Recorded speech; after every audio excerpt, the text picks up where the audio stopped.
Bueno, nosotros vamos a empezar a hacer la retroalimentación con este tema de los carbohidratos, porque aquellos alumnos que no están haciendo aún las prácticas, ¿verdad?, están en desventaja con aquellos que sí ya están haciendo las prácticas. Porque este tema nosotros tocamos en las prácticas. Hablamos sobre los oligosacáridos de membrana que forman a los antígenos de membrana eritrocitario, donde hablamos sobre el sistema ABO, sobre el grupo sanguíneo. Y este es un tema que sale en el examen. Entonces, es algo que quiero repasar, principalmente atentos a aquellos alumnos que aún no están haciendo las prácticas, porque esto es un tema que nosotros tocamos en la práctica, ¿sí? Entonces, tener en cuenta eso. ¿Qué es lo que pasa acá con mi...? Bueno. ¿Qué es lo que son los oligosacáridos de membrana? Ellos son pequeñas secuencias de monosacáridos que están asociados a proteínas o a lípidos de membrana y que en conjunto forman un complejo de membrana, de cara externa membranosa, que se llama glucocomplejos. Estos glucocomplejos son diversos, ¿verdad? Son muy diferentes y cumplen diferentes funciones. Algunos son para identidad celular, otros son para unión de bacterias, virus, toxinas, o sea, son ligandos de proteínas y de otras sustancias. Y algunos de estos glucocomplejos tienen la capacidad de actuar como antígenos. Entonces, la gran pregunta en la clase, ¿verdad?, en el laboratorio era, ¿qué es lo que era un antígeno?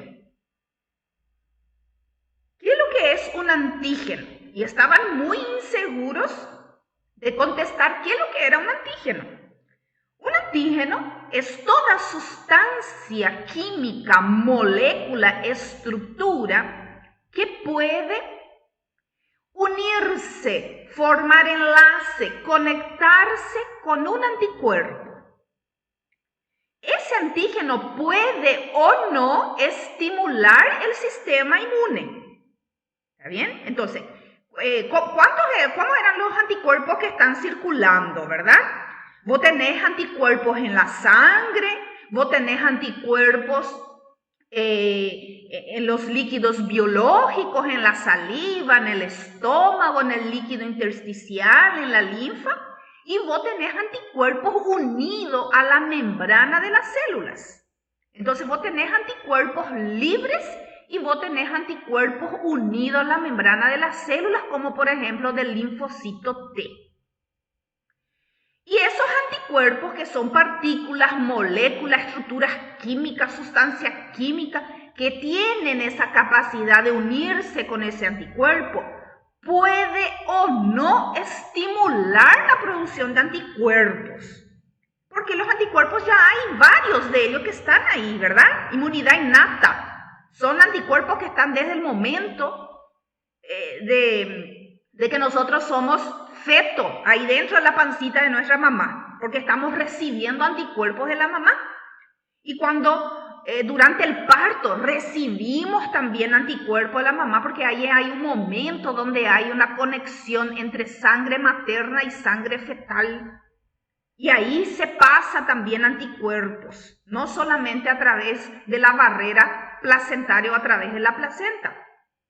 Entonces nosotros tenemos anticuerpos desde el momento en que estamos ahí dentro de la placenta, del momento que nacemos, y durante todo lo largo de nuestra vida nosotros vamos produciendo anticuerpos. Muchos de ellos quedan en la circulación, quedan en los líquidos biológicos, ¿verdad?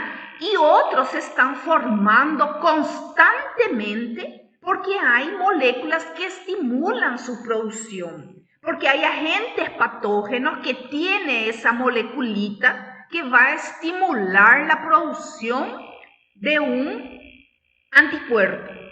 No todo antígeno tiene esa capacidad. Lo que sí podemos afirmar que un antígeno puede unirse específicamente con un anticuerpo, pero hay aquellos que estimulan el sistema inmunitario a producir ese anticuerpo y otros que no, ¿verdad? Aquellos antígenos que estimulan la producción de anticuerpos se llaman inmunógenos. Se llama anticuerpos inmunógenos. No todo, antígeno inmunógeno. No todos los antígenos son inmunógenos. Entonces, a partir de ahí nosotros tenemos que partir. ¿Ok? En la membrana de nuestro eritrocito, nosotros tenemos una secuencia de estos oligosacáridos. Son varios. La membrana del eritrocito posee más de 250 tipos diferentes de antígenos. Y de todo eso que nosotros ya sabemos, que conocemos, pudimos identificar, 33 sistemas sanguíneos fueron catalogados, ¿sí? Fueron debidamente identificados y nombrados. Y aquí están algunos de ellos, los más importantes. Pero lo que hay que saber que no todos estos antígenos son inmunógenos. Ejemplo, nuestro antígeno O, el responsable del grupo sanguíneo O, no es inmunógeno. Él no estimula la producción de anticuerpos. Por eso el grupo sanguíneo O es el donante universal. Aquel grupo sanguíneo O puede donar para todos. ¿Por qué? Porque este antígeno O no va a estimular la producción de anticuerpos. O sea que él es un antígeno no inmunógeno. Ya el antígeno A, el antígeno B, sí son antígenos inmunógenos, o sea, que van a estimular la producción de anticuerpos, son capaces de ligarse específicamente con ese anticuerpo y por eso una persona que posee el antígeno A y pertenece al grupo sanguíneo A no es donante, ¿verdad?, al grupo B y viceversa. Porque ellos tienen antígenos diferentes y por ende van a estimular la producción de anticuerpos distintos.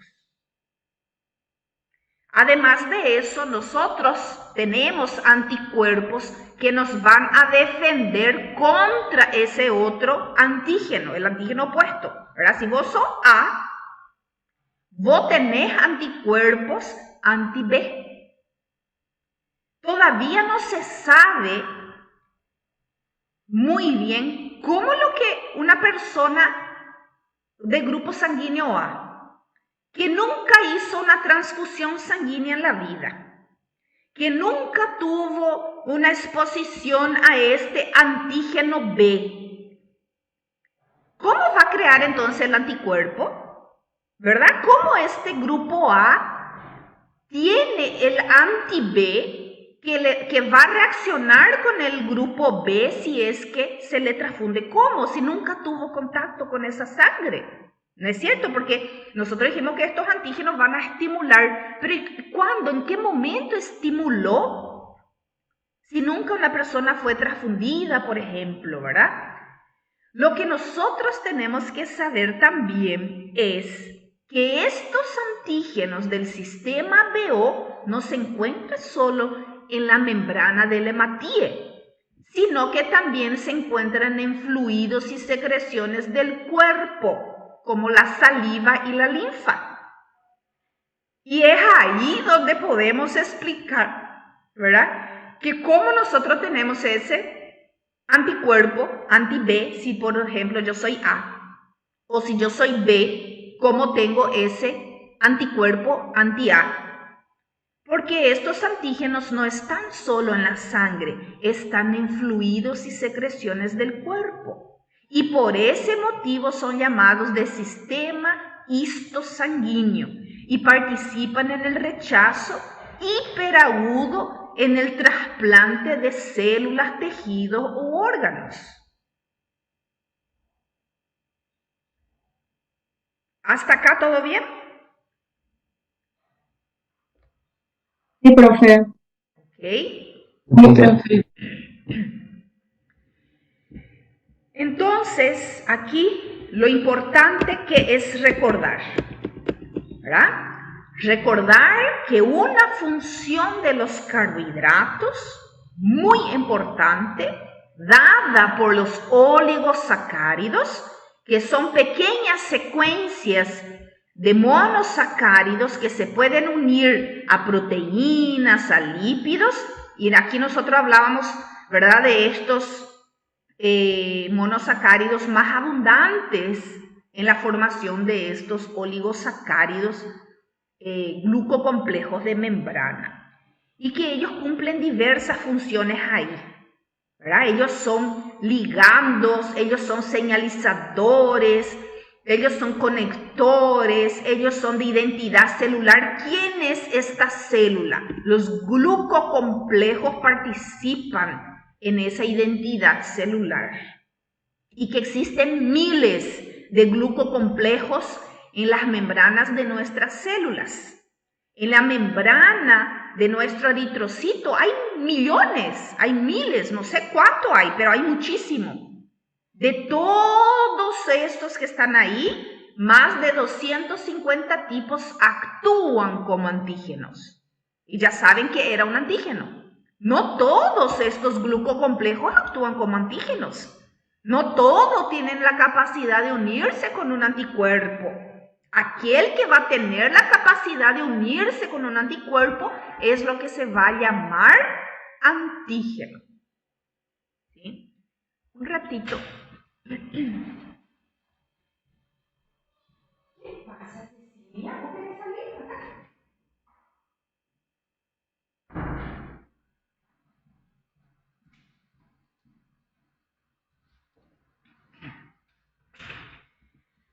Bueno, entonces eso por un lado. Otro lado, que tenemos varios sistemas sanguíneos. Y de todos esos sistemas sanguíneos, dos son los más frecuentes en la población mundial, y por eso nosotros usamos esos dos, que es el sistema BO y el sistema Rhesus, el RH. Aún así, no todas las personas tienen esos grupos sanguíneos. Por ejemplo, tenemos personas que no poseen el sistema BO, ellos no son A, ellos no son B, ellos no son O, no tiene estos antígenos en la membrana de su hemácia. Entonces ellos no pertenecen al sistema BO, ellos son los famosos Bombay. Acá está, mira, el Bombay. Ellos solo tienen la sustancia precursora, que era la sustancia precursora, a ver, mi slide, aquí, ¿verdad? La sustancia precursora era estos cuatro monosacáridos aquí unidos a un lípido de membrana, la ceramida. Tengo que repasar qué era la ceramida. Tengo que repasar los principales fosfolípidos de membrana si no me recuerdo. ¿Sí? Entonces aquí estamos hablando de un glucolípido, un oligosacárido unido a un lípido de membrana. Entonces esta glucosa, esta galactosa, unida a la N-acetilgalactosamina y que está unida también a la galactosa, estos cuatro monosacáridos unidos a la ceramida forman la sustancia precursora. Eso todavía no es el sistema, no forma parte del sistema ABO. ¿Verdad? Ahí hay otro gen, que es el gen H, que codifica el antígeno H. ¿Qué es lo que hace el gen H? Sintetiza una enzima y esa enzima va a venir a colocar la fucosa sobre la galactosa, sobre la sustancia precursora. En el último carbohidrato, que es la galactosa, viene y coloca la fucosa. La fucosa es una glucosa modificada. Esto se nombró antígeno H. Todos los que pertenecen al sistema BO posee el antígeno H. Miren, el antígeno A tiene el antígeno H, que es esto. El antígeno B tiene el antígeno H, que es esto. ¿Verdad? Entonces, este es el antígeno H. El antígeno H no es inmunógeno. No estimula la producción de anticuerpos. Todos nosotros tenemos. ¿Cómo yo voy a producir anticuerpos por algo que tengo? ¿Verdad? Eso es lo que caracteriza las enfermedades autoinmunes. Luego el último gen, llamado gen ABO, que posee 3 alelitos, el alelo A, el alelo B, el alelo O, también va a estimular la transcripción de una proteína, una transferasa. En el caso del alelo A se nombró transferasa A. ¿Qué es lo que hace la transferasa A? Sobre el antígeno H, ¿está viendo? Sobre el antígeno H, esa enzima coloca aquí la N-acetilgalactosa. Entonces, esto ya es otro antígeno y se nombró antígeno A. Todas las personas que expresan esta secuencia tienen entonces el antígeno A y pertenecen al grupo sanguíneo A. El alelito B es otra proteína, es otra enzima, otra transferasa que se llama transferasa B. ¿Qué es lo que hace la transferasa B? Sobre la sustancia precursora coloca una galactosa encima de esta galactosa que ya estaba. Entonces puso aquí una galactosa, no puso N-acetilgalactosa, sino que solamente galactosa. Y ese es el antígeno B.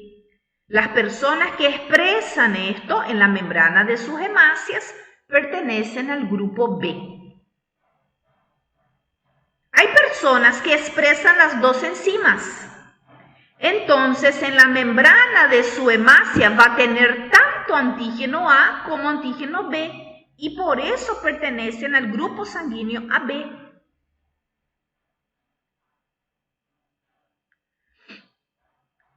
El alelito O transcribe también una proteína, una transferasa O, solo que esa transferasa O no tiene actividad enzimática, ella no hace nada. Entonces, se supone que aquí sobre la sustancia precursora, sobre el antígeno H, tenía que poner algo aquí, ¿verdad? Tenía que poner un monosacárido aquí, pero no pasó nada, porque esa enzima carece de actividad enzimática. Entonces el antígeno H quedó así como está, intacto, sin ninguna modificación. Y también se le nombró antígeno O. O sea que el antígeno H es el antígeno O. El antígeno H y el antígeno O son la misma cosa. Es esta secuencia que están viendo aquí. Y las personas que tienen ese antígeno H o antígeno O pertenecen al grupo sanguíneo O.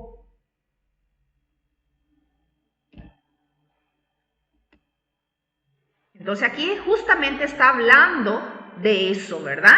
De las transferasas, de los genes. Nuestro gen H transcribe una transferasa H. ¿Qué es lo que él hace sobre la sustancia precursora? Le pone la fucosa. Entonces, la sustancia precursora más la fucosa se tornó nuestro antígeno H. Esa transferasa O es inactiva. No hizo ningún cambio aquí. Entonces, el antígeno H es el antígeno O.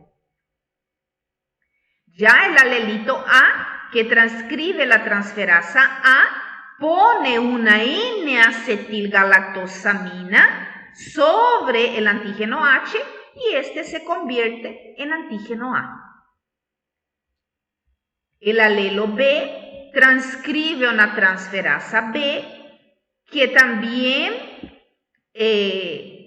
adiciona, ¿verdad?, un monosacárido al antígeno H, que es la galactosa, y así se torna antígeno B, que son estas secuencias que nosotros estamos viendo aquí y que ustedes tienen que saber.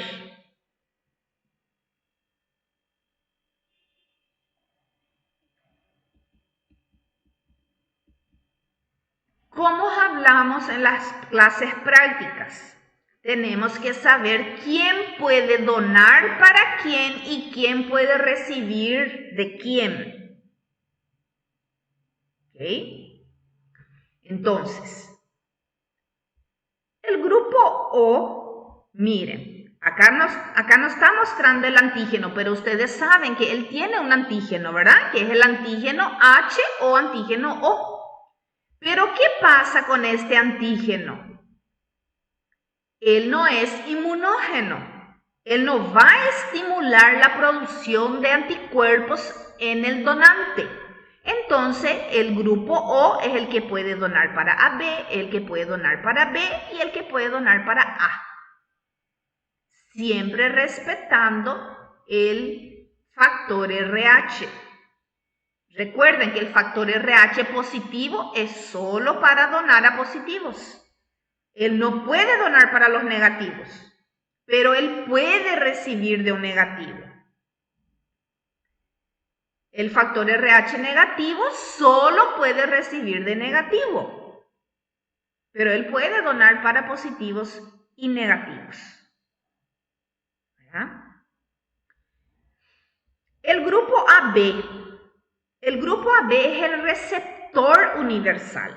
Mira cómo él no tiene aglutininas. Él puede recibir de todos. Él puede recibir de A porque él tiene aquí el A. Él puede recibir de B porque él tiene aquí el B. Y él puede recibir de O porque el O no es inmunógeno. El grupo sanguíneo AB no tiene anticuerpos porque él tiene los dos tipos de antígenos inmunógenos en su membrana. Entonces él no puede atacarse a sí mismo, ¿no es cierto? El grupo sanguíneo B solo va a poder donar para el B y a B. ¿Sí? El grupo sanguíneo B dona para B y dona para AB, pero solo puede recibir de él mismo, de B y de O. La misma cosa en A. El A solo puede recibir de él y puede recibir del O. Pero él puede donar para A y puede donar para AB. Entonces, esa partecita es lo que quiero que repasen. ¿Quién puede donar para quién y quién puede recibir de quién? Los alumnos que hicieron las prácticas tienen ahí en su cuadernillo, ¿verdad? El cuadrito que hicieron, que copiaron de la pizarra, si por favor pasan entonces en el grupo para que los alumnos puedan anotar eso. Saca una foto y envía ahí en el grupo. Entonces ahí ustedes anotaron cada grupo sanguíneo, a quién podía donar y de quién podía recibir.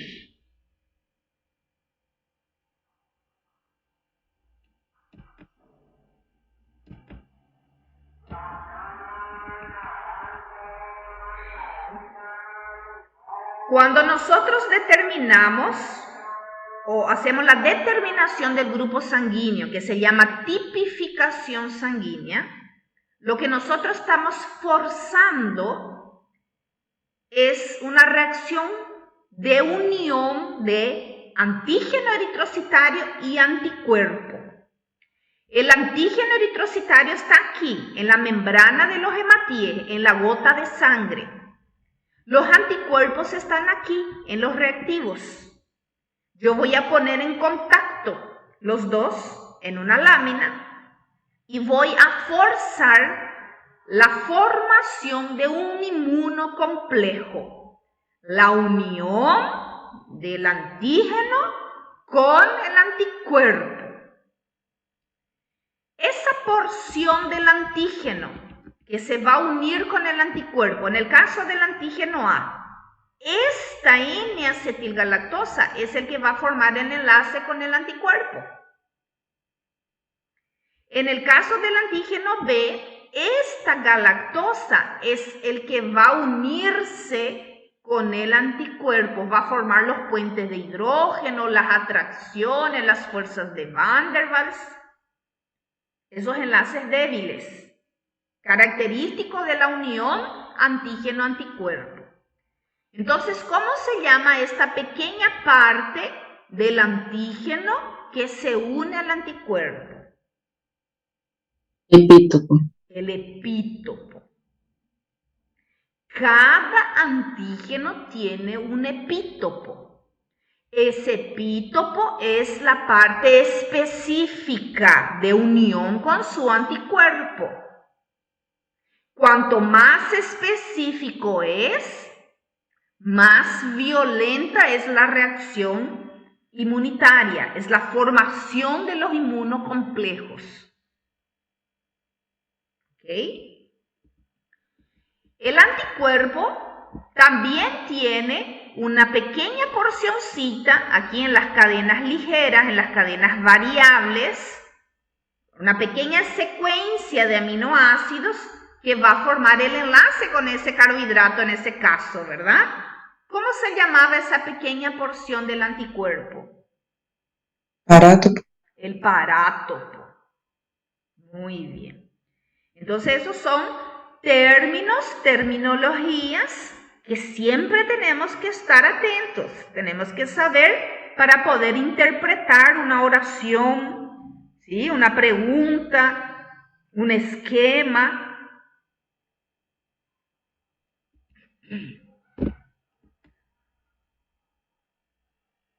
Entonces, esta reacción de inmunocomplejos que nosotros estamos poniendo a prueba en una lámina, poniendo en contacto la sangre del paciente con el anticuerpo de los reactivos, se llama hemoaglutinación.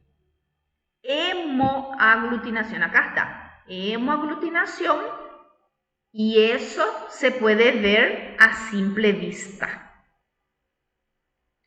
Hay otras pruebas bioquímicas que utilizan la hemoaglutinación. Por ejemplo, un examen que se llama test de Coombs. Entonces ahí hablando, ¿verdad?, de los grupos sanguíneos, hablando de las transfusiones sanguíneas, de los factores RH, surgió el tema de la enfermedad hemolítica del recién nacido, también conocida como eritroblastosis fetal. Entonces sale una alumna y pregunta, profe, ¿cómo yo puedo saber que la mamá, que es RH negativa y su bebé es RH positivo, está produciendo los anticuerpos que van a ir a atacar al bebé, a la sangre del bebé? ¿Existe algún examen donde yo pueda detectar esos anticuerpos en la sangre de la mamá y que van a pasar la placenta, porque son anticuerpos de tipo IgG y ellos pasan la placenta y van a entrar en la circulación del bebé y van a ir a atacar las hemácias de su bebé, van a ir a formar esto, los inmunocomplejos? Y va a haber una hemólisis, va a haber una degradación de esas células, porque esas células se van a marcar y van a venir los macrófagos, los glóbulos blancos, ¿verdad?, a destruir esa célula. Por eso se llama enfermedad hemolítica del recién nacido. Y sí, hay un examen, y ese examen se llama test de Coombs. Voy a escribir acá en el chat. ¿En qué consiste este test de Coombs? Coombs. Así, test de Coombs. Es baratito, 30.000, 40.000 o 50.000 guaraníes sale. Es rápido, el resultado está en el día, ¿verdad? Yo voy a agarrar la sangre de la mamá y voy a centrifugar para obtener su suero, porque los anticuerpos están en el suero. Y yo voy a agarrar una sangre RH positiva, ¿sí? De preferencia O RH positiva, pero puede ser ARH positiva, puede ser cualquiera, pero de preferencia el O, ¿verdad? El ORH positivo, y voy a poner la sangre del RH positivo, que se supone que es la sangre del bebé, ¿verdad? Y voy a poner el anticuerpo que está en el suero de la mamá como si fuese este reactivo aquí. El reactivo no tiene el anticuerpo, entonces yo voy a agarrar el suero de la mamá que tiene el anticuerpo y voy a poner en contacto con un RH positivo. Si reacciona, hay anticuerpos. Esa mamá está produciendo anticuerpos RH ¿verdad? Anti-RH positivo que pueden atravesar la placenta y ir a atacar ese bebé porque en algún momento ella pudo haber sido sensibilizada. Ella pudo haber entrado en contacto con una RH positivo y por eso empezó a producir esos anticuerpos, ¿verdad? Pudo haber sido un aborto, una pérdida, un aborto espontáneo, una transfusión sanguínea hace mucho tiempo atrás, un embarazo previo que sensibilizó a esa mujer con esos anticuerpos.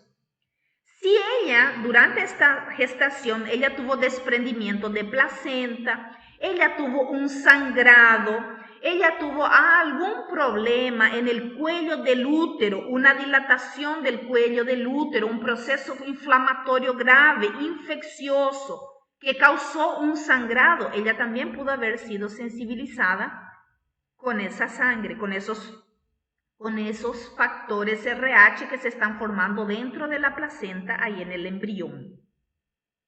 El cordón umbilical tiene el factor RH del bebé, ¿verdad?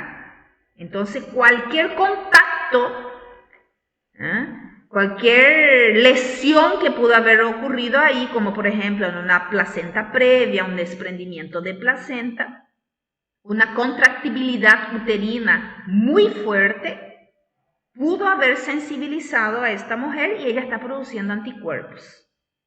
Entonces ahí hay una vacuna, un inyectable que se pone para neutralizar estos anticuerpos que la mamá está produciendo y que no pasen la placenta y no ataquen al bebé. Qué interesante, ¿verdad?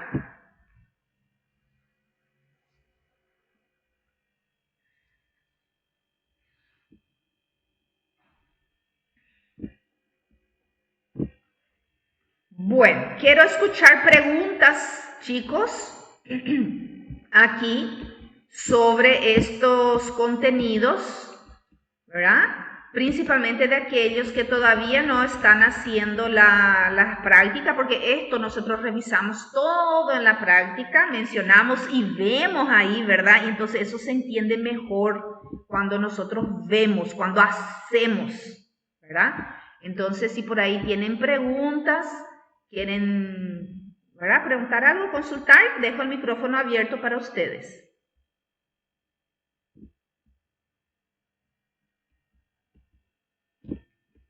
Doutora, no teste ABO, quem não tem o sistema ABO apresenta daí no teste de aglutinação como sistema O, como tipo O?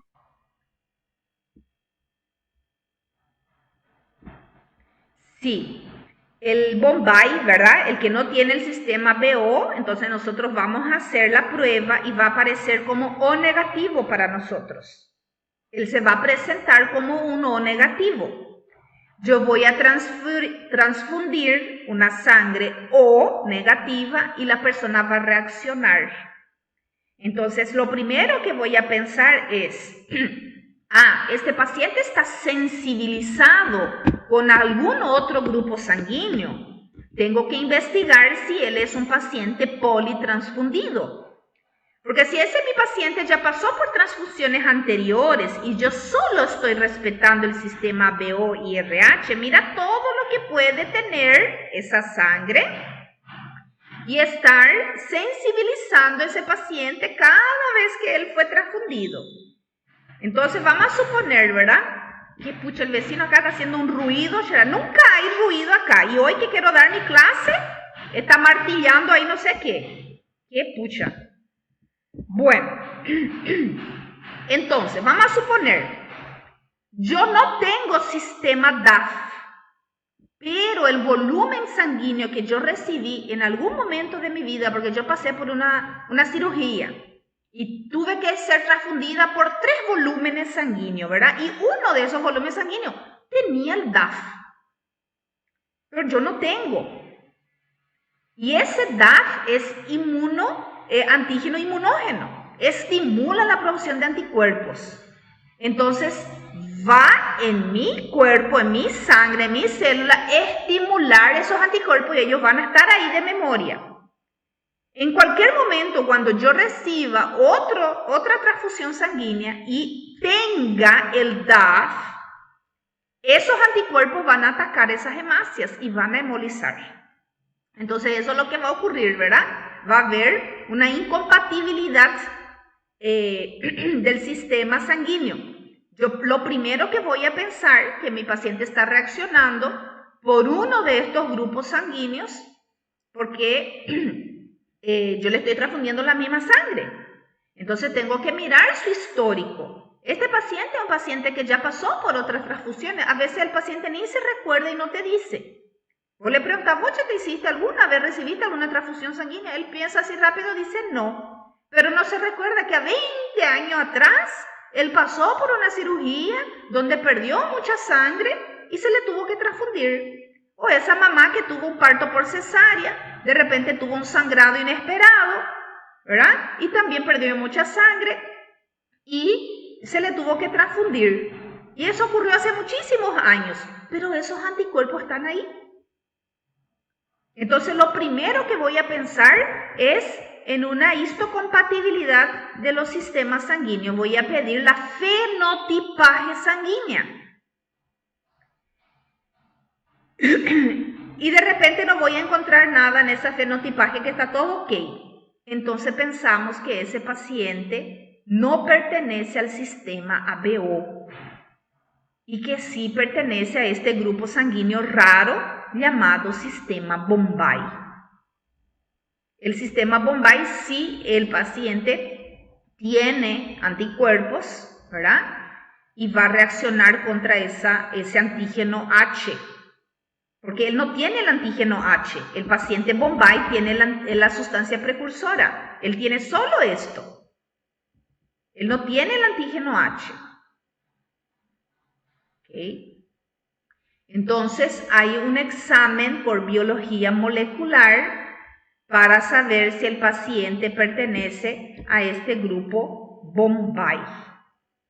¿Okay?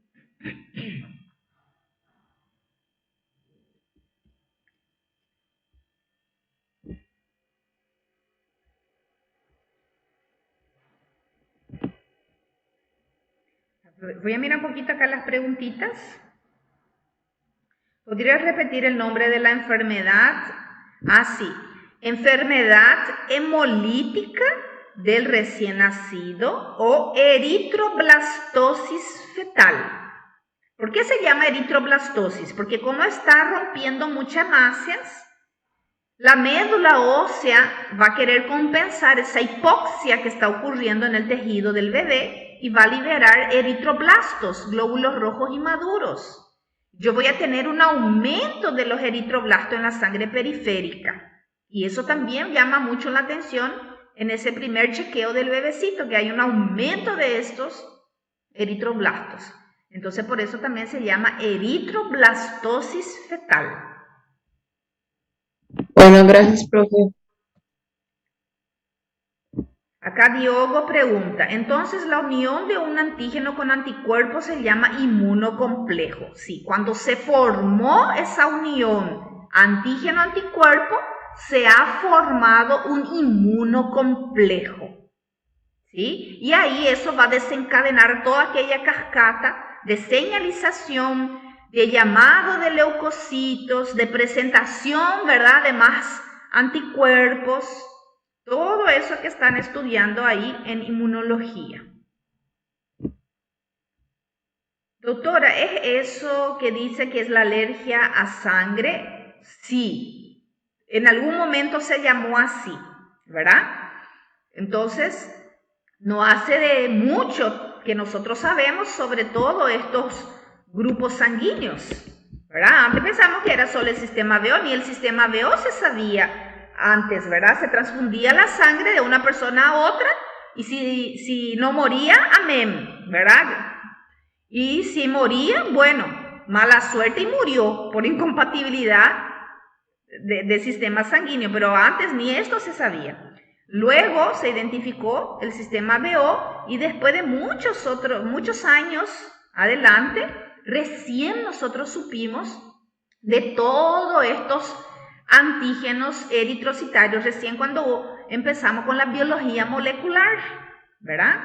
Que fue a mediados ya de 1930, 1940, recién empezamos a descubrir todos estos antígenos eritrocitarios y a catalogar todos estos sistemas, y que yo creo que hay mucho más de lo que hoy en día sabemos que son esos 33, ¿verdad? Que son, no todos ellos son inmunógenos. Eso también hay que saber. Viste que dentro del sistema BO, el O, por ejemplo, no es inmunógeno. Entonces aquí dentro de cada sistema hay los que son inmunógenos y hay los que no son. El sistema Rhesus, por ejemplo, el factor RH, es muy inmunógeno. Por eso hay que respetar muy bien el factor RH para las transfusiones sanguíneas, porque es lo que más problema da en una transfusión. Si el paciente es un O negativo, un A negativo, y yo le estoy transfundiendo un A positivo por un error, ¿no es cierto? Las reacciones son muy violentas.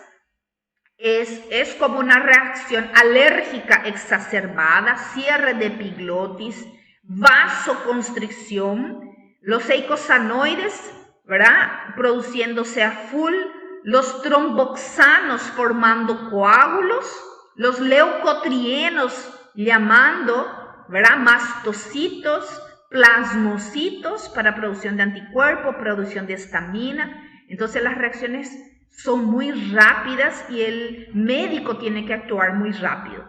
Sacar, interrumpir esa transfusión sanguínea de inmediato, poner suero en el paciente en ambos brazos para lavar todo eso, para hidratar el paciente, hemodiluir, porque aquí se está formando trombos, sí o sí se está formando trombos, y aplicar dosis altas de corticoides para frenar toda la producción de los eicosanoides, las moléculas señalizadoras que están diciendo que algo mal está ocurriendo acá y están llamando a los soldaditos de batalla, están activando las plaquetas. Poner antihistamínicos fuerte también, y la furosemida, que es para que el paciente orine, porque va a colapsar el glomérulo, el filtrado glomerular se va a ver altamente comprometido y da una falla renal aguda, hiperaguda, ¿verdad? Y eso es la mayor complicación ahí en ese momento del paciente, que muchas veces necesita terapia intensiva. Imagínate un poco, por un error, ¿verdad?, en la transfusión sanguínea, un paciente podía parar en la terapia intensiva, y si se salva, ¿verdad?, como dije, amén, gracias a Dios, ¿verdad? Pero muchos no se salvan. Hay otros que reaccionan 24 horas después. Entonces vamos a suponer, si a un paciente ambulatorio recibió una transfusión sanguínea, mejoró, hay edad de alta, dice, bueno, vaya a reposar, Dentro de 48 horas va a volver para una nueva transfusión sanguínea. Vamos a suponer un caso muy frecuente, en las anemias severas.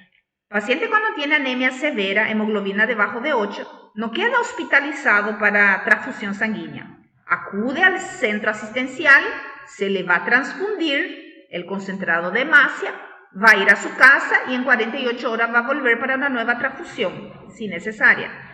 Muchos pacientes se fueron a reaccionar en su casa 24 horas después. Eso también era enmascarado porque antes se ponía un antihistamínico antes de la transfusión sanguínea y hoy ya no es protocolo. Entonces, y justamente eso Rubén o Paulo, ¿verdad? Que preguntó la alergia a la sangre, ¿verdad? ¿Por qué se le pone el antihistamínico antes de hacer una transfusión sanguínea?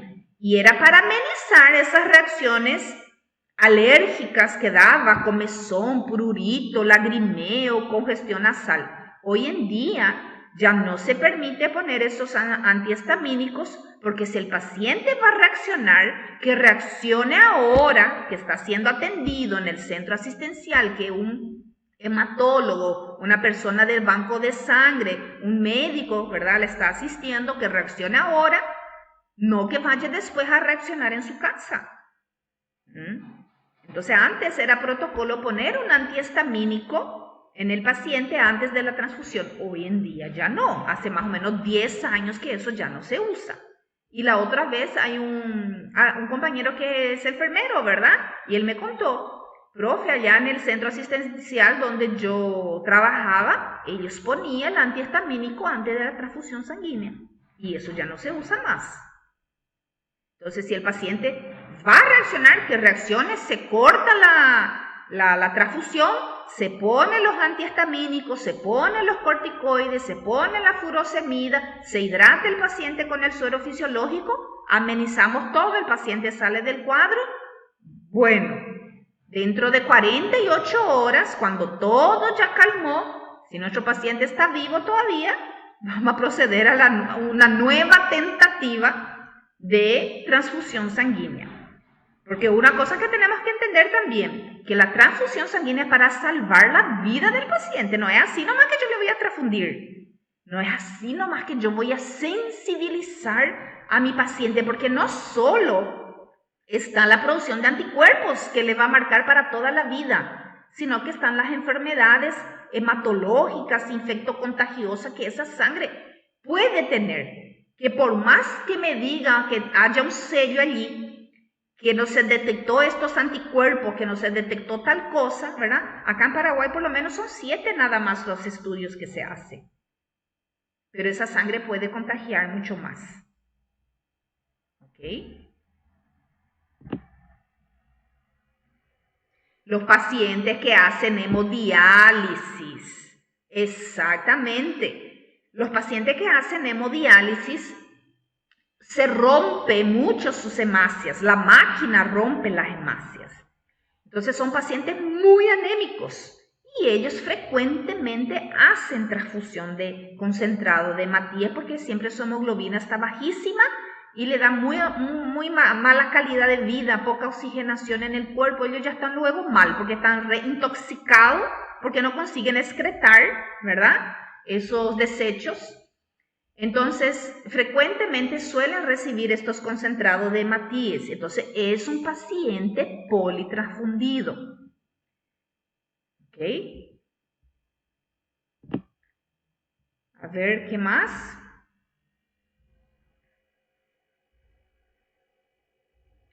Dice, doctora, lo que el anticuerpo no tiene, ¿por qué presenta 2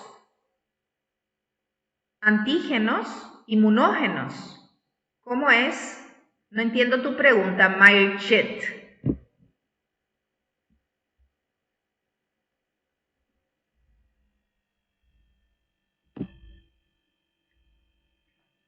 ¿Puedes repetir respecto al parátopo? Sí. El parátopo va a ser la porción del anticuerpo que va a unirse al epítopo del antígeno. Entonces acá estamos viendo un antígeno. esta porcioncita, que es este monosacárido, es el que va a interactuar con el parátopo, que es una secuencia de aminoácidos en la cadena variable, en la cadena ligera y variable, en la porción variable de ese anticuerpo, que va a formar las uniones, ¿verdad? Para ser reconocido y formar el inmunocomplejo. Bueno, este monosacárido del antígeno es el epítopo. Y aquella secuencia de aminoácidos en el anticuerpo que va a unirse a ese epítopo se llama parátopo. Y la unión de ambos es donde se forma el inmunocomplejo, que aquí nosotros estamos viendo como una hemoaglutinación, porque estamos hablando de sangre. Hemo viene de sangre.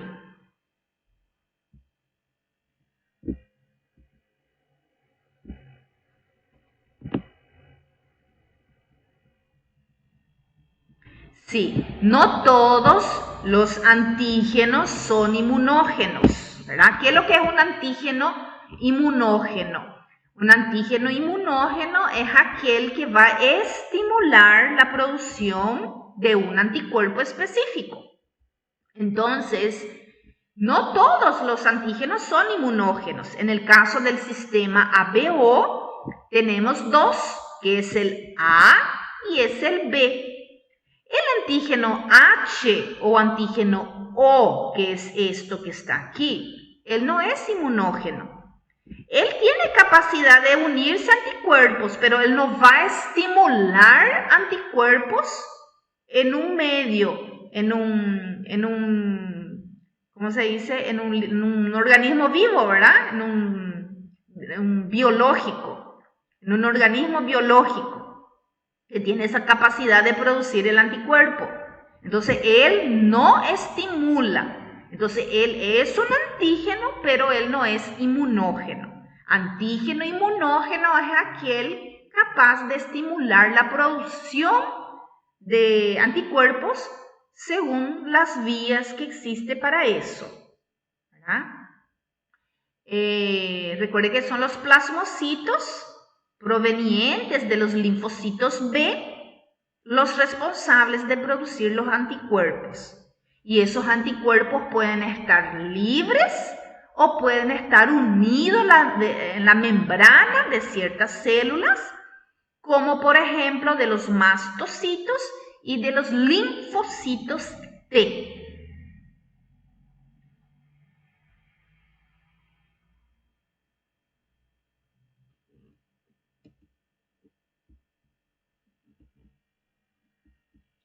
Bueno, entonces esto creo que es todo por nuestro repaso de oligosacáridos. ¿Tenemos tiempito todavía?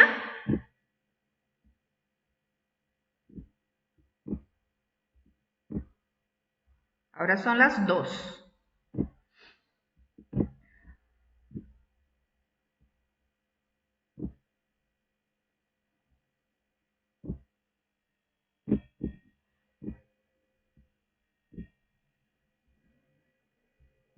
Aquí, más 10 minutitos para poder repasar este otro contenido, ¿verdad? El de carbohidratos. Opa. Aquí. Entonces, cuando vayan a estudiar esta unidad de carbohidratos, esto es lo que ustedes van a estar atentos. Conceptualizo a los carbohidratos. ¿Qué es lo que son los carbohidratos? ¿Qué son los monosacáridos? Recuerdan que eran 5 los monosacáridos que ustedes tienen que saber. Glucosa, ribosa, galactosa. Bueno, ¿cómo conceptualizo una glucosa? ¿Qué es lo que es una glucosa? Entonces van a conceptualizar monosacárido, glucosa, ribosa. ¿Está bien? Van a saber el concepto de ese carbohidrato. Van a saber su importancia biológica. La glucosa, energía disponible de forma inmediata para las células. reserva en forma de glucógeno para el tejido animal, reserva en forma de almidón para el tejido vegetal, ¿verdad? Ribosa estructural en los nucleótidos. Cuando yo hablo nucleótido, no pienso solo ADN y ARN. ¿Qué pienso? Pienso los nucleótidos energéticos, ATP, GTP, UTP. Pienso en los acarreadores electrónicos, NAT y FAT. Para construir todas esas moléculas, yo necesito de la ribosa. La ribosa es un carbohidrato de fundamental importancia estructural molecular. ¿Sí? Entonces a eso voy a ir a apuntar mi estudio bioquímico de esa ribosa, de esa desoxirribosa, de esa glucosa. ¿Cómo se clasifican? Nosotros aceptamos esta clasificación aquí. Esta clasificación más sencilla. Pero ellos podían clasificarse de acuerdo a su grupo funcional, ellos podrían clasificarse de acuerdo al número de carbono que tiene ese monosacárido o el tamaño de la cadena, en monosacáridos, disacáridos, oligo o poli, que fue lo que nosotros más enfatizamos, ¿verdad?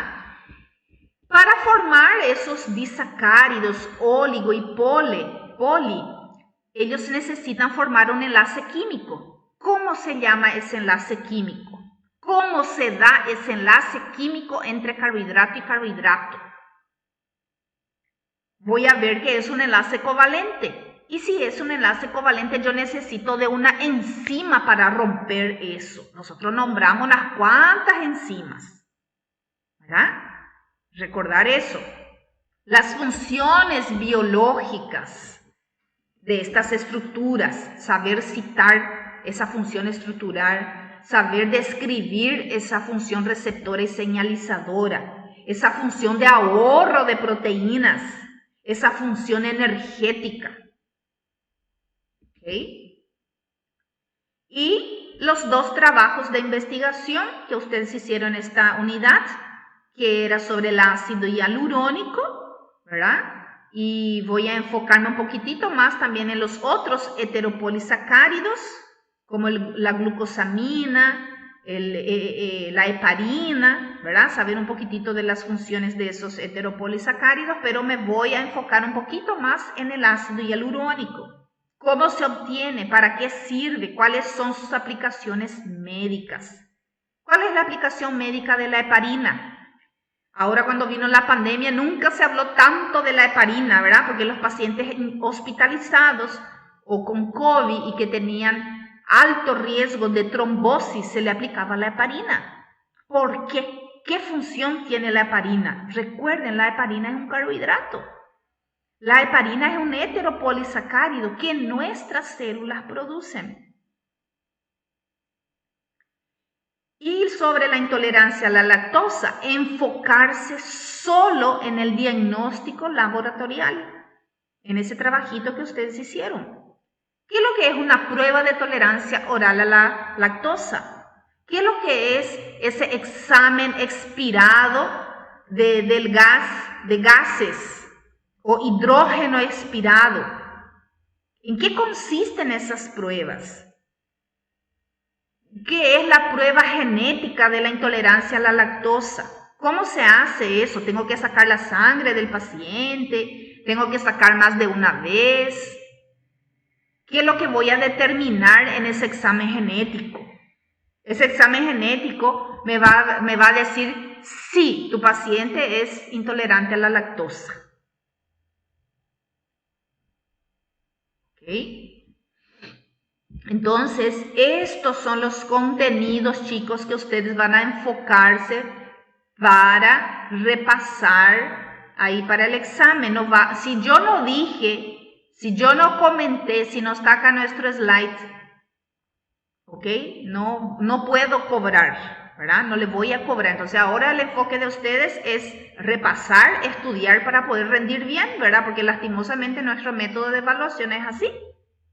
Es un examen que te voy a dar ahí y que si rendiste bien, pudiste contestar bien, vas a tener tu punto. Y si no, lo siento, lastimosamente es así, ¿no es cierto? Entonces yo le estoy orientando a ustedes qué es lo que tienen que enfocar para que puedan ir bien en el examen. Entonces, a esto ustedes van a enfatizar, van a ir a estudiar. ¿Okay? ¿Alguna pregunta sobre estos contenidos que están aquí? Me supongo que ustedes ya hicieron su resumen, ya empezaron por algo están haciendo. Doctora, y con respecto a los lípidos. Sí, y ese el próximo miércoles vamos a repasar lípidos. Entonces vamos a volver a repasar ácidos grasos, fosfolípidos, vamos a repasar un poquito el colesterol. Hoy yo les subí a ustedes 2 videitos cortitos de 2 minutitos sobre el colesterol y la dislipidemia, ¿sí? Quiero que asistan, por favor. 2 videitos tienen disponible para asistir. Y el próximo miércoles vamos a repasar lípidos entonces, y luego vamos a repasar ya proteínas. La próxima semana ya empezamos proteínas, y ahí después ya viene nuestro examen.